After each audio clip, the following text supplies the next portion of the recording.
Maayong udto gikan sa Solar News Channel Manila. Ako si Menchu Antigua Macapagal.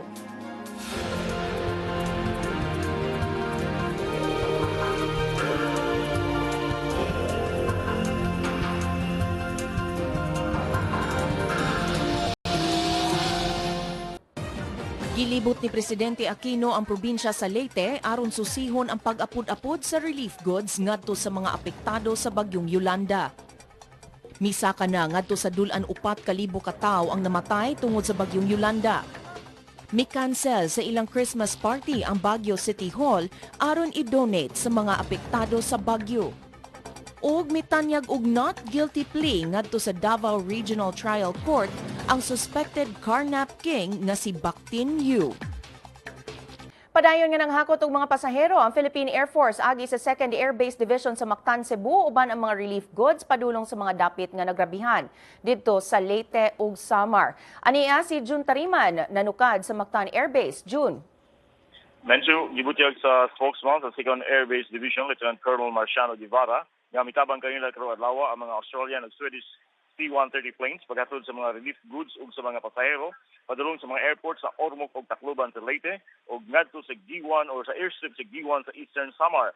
Sama sa gihapon ang mga priorities nga unahon pagpasakay sa aeroplano mosunod in correct order: relief goods, medical teams, rescue ug retrieval teams, AFP o PNP personnel o mga government employees kinsa ubos sa official mission. Kung na doon na may mahibiling doon na, una papasakyon ang general public, sakit na ang mga sakop sa media. Dinisulod sa Mactan Air Base, parayan ang pagpangabot sa mga aircrafts gikan sa lain-laing nasod o budiya at usab human nila mahatod ang mga cargos o passengers. Ang katapusan miabot nga international mission mao ang Saudi Airlines nga nagdala sa cargos gikan sa UNICEF. Yun man ang Atlas Air nga naghatod sa mga Red Cross volunteers gikan sa Denmark uban ang mga heavy equipment. Di pa lang gidugay mention mitugpa ang usa ka C-130 planes. Di na ako magpinong papagkakaroon kundi mitikan and probably gikan sa Tacloban City ug nakakanaog na ang daghanay kay mga pasahero nga midangop karon dinhi sa Sugbo. Menchu. Daghang salamat June Tariman reporting gikan Cebu City. May hangyo ang mga apektadong residente sa Tacloban City ngadto sa mga negosyante nga hatagan sila og materyales alang sa pagtukod og balik sa ilang mga naguba nga panimalay. Si Wilmark Amazona nanukad live sa Tacloban City sa detalye. Wilmark? Menchu, problema karon sa mga Taclobanon ang kakulang sa mga construction materials aron sa pagtukod sa balik sa ilang mga naguba nga panimalay. Sirado gihapon ang mga hangtod karon ang mga hardware store human sa bagyo. Susama ni Robin Solina nga taga Hollywood Subdivision o Robin Conghes nga taga Barangay 37 Seawall nga naguba ang panimalay tungod sa kusog sa hangin o storm surge. Mihangyo sila ngadto sa mga negosyante aron mga masugdan ang pagtukod og balik sa ila balay. Kining sugyot gipaluyhan ni Jerry Uy, usa ka opisyal sa Tacloban City og Coco Liao, usa ka negosyante. Matud ni Uy og Liao nga hinay-hinay nga naog balik ang kahapsay sa syudad, busa mihangyo ang mga sa ilang isig ka negosyante nga mubalik na sa Tacloban aron mutabang sa pagtukod sa agbalik sa syudad. Sigon ni Liao, kung mabalik ang kuryente sulod sa 3 ka bulan, mabalik sa normal ang kinabuhi sa mga Taclobanon apon kun dili mulongtad ang kalisod dinhi hangtod sa 2 ka tuig. Hinuon positibo ang paglantaw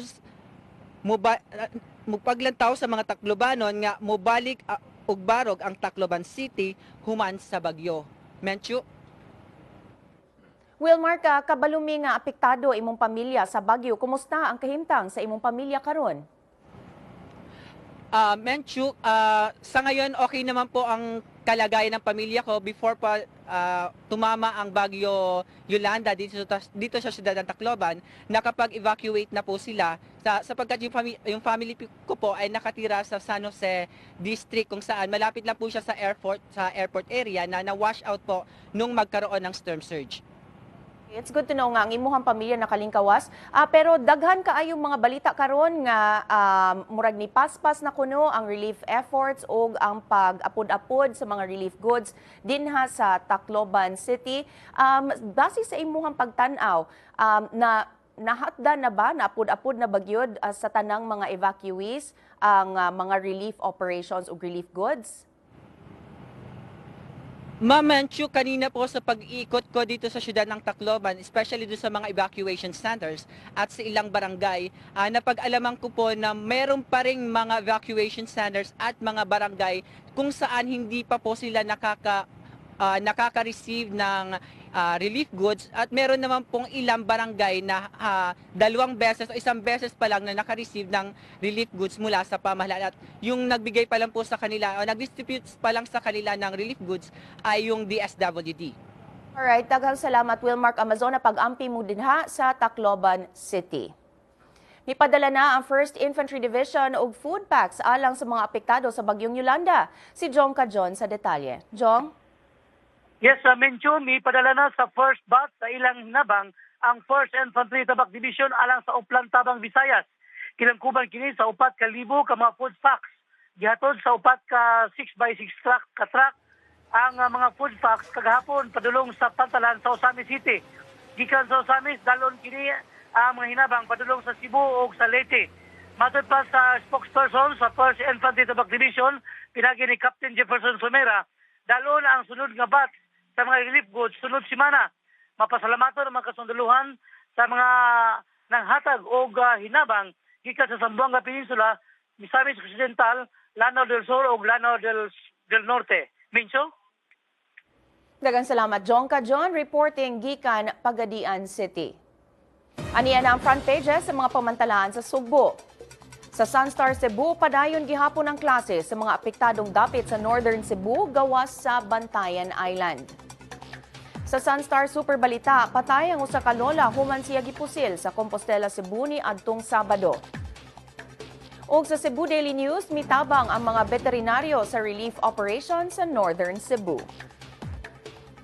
Nangaalkanse ang mga negosyo sa mga apektadong lugar sa bagyong Yolanda sa Eastern Visayas. Sa Palo Leyte, pipila ka ektaryang basakan ang nangaguba. Matod ni Palo Mayor Remedios Petilla, dili na lang una mag-invest og negosyo sa probinsya sa Leyte pagkakaron tungod sa kadaot dala sa bagyo. Sa Tacloban City, misaka ang presyo sa lana ngadto sa 300 pesos matag litro. Apan matod ni Tacloban City Mayor Alfred Romualdez, unahon-una sa syudad ang relief ug retrieval operations. Samtang sa lungsod sa Giwan, misaka na ang presyo sa pagkaon, lakip ang industriya sa pangisda sa lugar. Hinuon misaad si Ormoc City Mayor Edward Codilla nga hatagan og tax exemptions ang mga una nga mutukod og negosyo sa syudad. Sa pagbalik sa Solar News Cebuano, miatubang na sa korte ang giingong carnap king nga si Ryan Bactin-Yu. Ang detalye sa among pagbalik.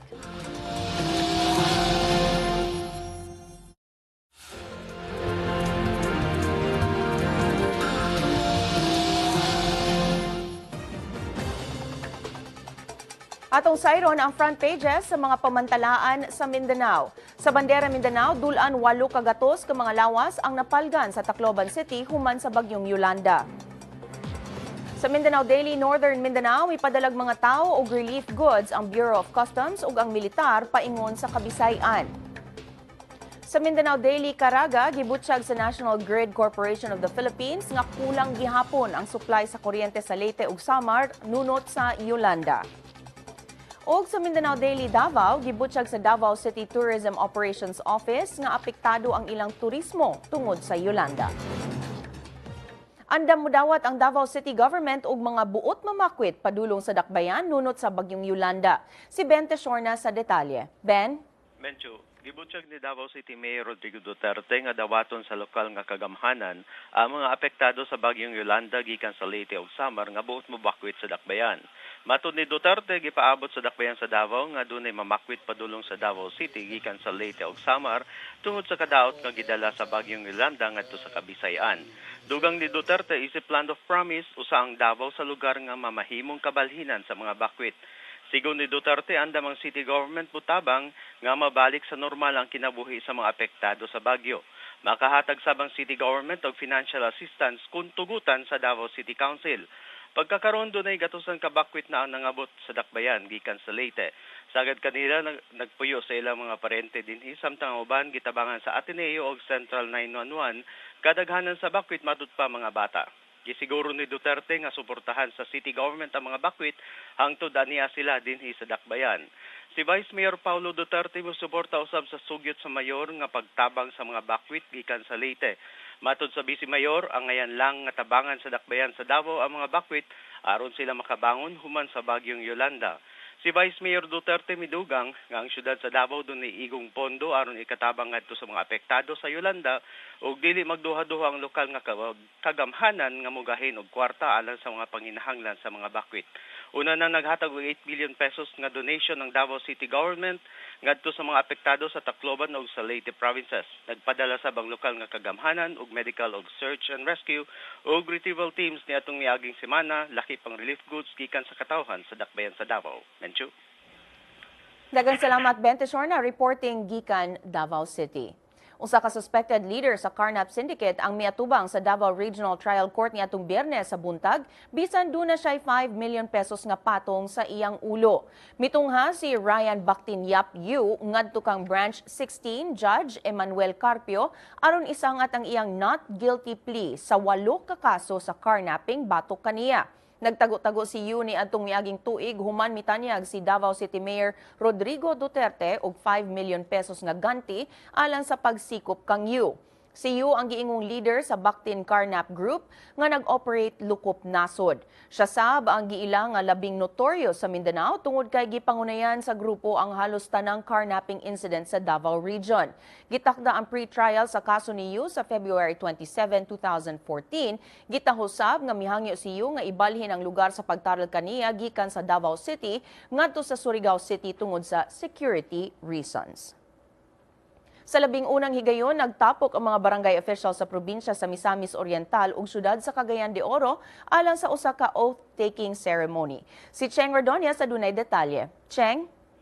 Menchu, dili mo menos sa 1,861 ka mga bagong milingkod nga barangay officials gikan sa 302 ka barangay sa Misamis Oriental ug 600 ka mga barangay officials gikan sa 62 ka barangays sa Cagayan de Oro City ang nagtapok aron manumpa atubangan ni Misamis Oriental Governor Evgeny Emano sa Capitol Grounds sa provincial capital dinhi sa Cagayan de Oro City kaganihang buntag. Matud ni Emano, gihimo ang joint oath taking aron mapalig-on ug samot ang relasyon tali sa syudad sa Cagayan de Oro ug sa probinsya sa Misamis Oriental. Butsab ni Emano nga ipakita nga nagkahiusa ang mga opisyal aron alagaran ang katawhan sa lalawigan. Sa laing kalambuan, mulusad sab ang partido ni kanheng Cagayan de Oro Mayor Vicente Dongko Emano ug relief operations uban ng provincial government alang sa mga biktima sa bagyong Yolanda. Menchu. Daghang salamat Cheng Ordonez reporting gikan Cagayan de Oro City. Kung buot ninyo matanaw pag-usabang episode karon sa Solar News Cebuano, i-like ang among Facebook page, Solar News Cebuano. Bisitahi sab ang among website, www.solarnews.ph. Ug alang sa inyong mga sugyot ug komentaryo, mahimo sab ninyo kining i-email sa solarnewscebuano@solartv.ph. Ug mao kadto ang Solar News Cebuano hangtod ug mapuhon, ako si Menchu Antigua Macapagal. Daghang salamat ug pag-amping Kabisayan ug Mindanao.